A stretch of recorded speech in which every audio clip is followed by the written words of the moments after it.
નમસ્કાર, doctor Meena Trivedi, Ayurveda consultant, Porbandar. હમણાં આપણે ઔષધીય પરિચય અને ઔષધિઓના ગુણો વિશે જોઈએ છીએ. તો આજે આપણે જોઈશું આંબા હળદર.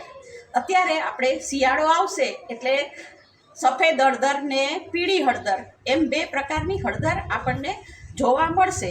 એમાં જે સફેદ હળદર જે હોય છે એને આપણે આંબા હળદર કહીએ છીએ.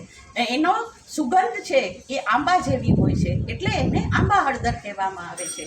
એના ઔષધીય ગુણ ઘણા છે.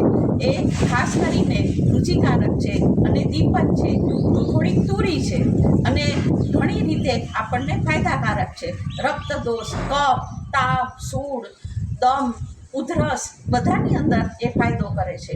અને જ્યારે નાના બાળકને કે જન્મ થતાની સાથે 10-15 દિવસની અંદર એના શરીર ઉપર ફોડા ઉપડી આવે છે, ત્યારે આંબા હળદર છે એ જુઈના રસ સાથે લગાડવાથી ફાયદો થાય છે.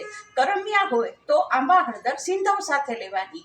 ખસ હોય એની અંદર ખંજવાળ બહુ આવતી હોય ત્યારે પણ આંબા હળદર લગાડવાથી ફાયદો થાય છે. અને આવા તો ઘણા બધા પ્રયોગ આપણને આંબા હળદરથી મળે છે. વધારામાં જે ભૂંગળા થયા હોય ને એવી ગાંઠ હોય ત્યારે પણ આંબા હળદર અને હીરાગોળ બંનેને ઘસીને ગરમ પાણી સાથે લગાડવાથી એ ગુમડા પણ મટે છે. તો આવી રીતે આપણે એક આંબા હળદર છે એ સામાન્ય ગણીએ, પણ એ સામાન્ય નથી. આવા અનેક ગુણો આંબા હળદરની અંદર સમાયેલા છે. વધુ બીજી ઔષધિઓની જાણકારી માટે મારા વિડીયોને સબસ્ક્રાઈબ કરો અને લાઈક કરો. ધન્યવાદ.